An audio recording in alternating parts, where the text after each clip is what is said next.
আমরা সবাই জানি বড় বড় হোটেলগুলোর মধ্যে ডাউল বোনা রান্না করে অনেক সুস্বাদু হয়, অনেক মজার হয়, খেতে খুব ভালো লাগে।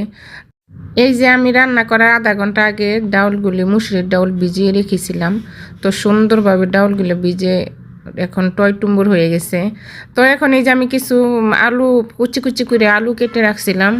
এই যে একে একে ময় মশলা, পেঁয়াজ, মরিচ, লবণ সব মশলা দিয়ে এই যে এখন আমি হাত দিয়ে সুন্দরভাবে মাখিয়ে নিব।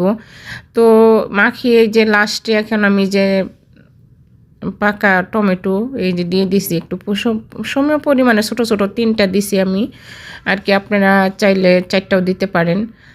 তো এইভাবে সুন্দর করে মাখিয়ে নিলাম। এই যে এখন পানি দিয়ে দিলাম, পানি দিয়ে এটাকে এখন রান্না করব। অবশ্যই আলু দিতে হবে, আলু না দিলে কিন্তু মজা হবে না। তো এই যে এইদিকে আমি এখন যে বাগার দিব অন্য চুলায় আমি দিয়ে দিছি। এখন এই যে আমি সব বেশি করে একটু পেঁয়াজ কুচি করে এই যে শুকনো মরিচ দিয়ে দিলাম। তো এগুলো এখন আমি ভালোভাবে ভেজে নিব। এই যে ব্রাউন কালার হয়ে গেছে। এই যে দেখেন আমি ডাউলের মধ্যে দিয়ে দিলাম। দেখেন কতটা লোভনীয় হয়েছে, অনেক মানে দেখতে কিন্তু কালারটা অনেক সুন্দর আসছে, খেতেও মাশাআল্লাহ অনেক মজার। আপনারা ট্রাই করবেন। এই যে অবশেষে আমি যে ধনিয়া পাতা দিয়ে দিলাম। ধনিয়া পাতাটা একটু পরিমাণে আমার কাছে বেশি ছিল না, পরিমাণে একটু বেশি দেওয়ার চেষ্টা করবেন। তো আমার কাছে খুব অল্প ছিল তাই আমি যে অল্পই দিয়ে দিলাম। তো এখন এই যে দেখেন কেমন হয়েছে, লাস্টে এই যে লোকটা কত সুন্দর মাখা মাখা হয়েছে। পাতলাও করা যাবে না এবং কি বেশি করা যাবে না। এই যে এখন আমি এই যে ভাত খাবো সেজন্য আমি এই যে ডিম ভেজে নিচ্ছি। তবে সব শেষে একটা কথা বলবো, এই ডাউল বোনার সাথে করলা ভাজি কিংবা যে কোনো ভাজি অনেক মজা লাগে খেতে। আপনারা ট্রাই করবেন। পটল ভাজি, করলা ভাজি, যে কোনো শাক ভাজি, ডিম ভাজি।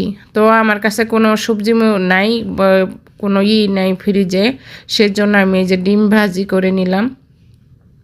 তো খেতে এতটা সুস্বাদু হয়েছে, এত মজা হয়েছে, আপনারা ট্রাই করবেন এইভাবে রান্না করে খাওয়ার জন্য। আমি শিওর মানে সবজি মানে খেতে চাইবেন না যারাই।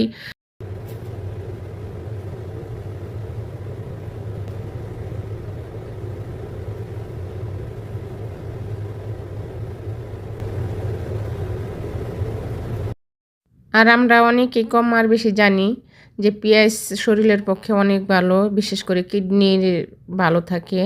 কাঁচা পেঁয়াজ অনেক উপকারী একটা ই। তো আপনারা ট্রাই করবেন প্রতিদিন অন্তত একটু করে কাঁচা পেঁয়াজ খাওয়ার জন্য। কাঁচা পেঁয়াজ, কাঁচা রসুন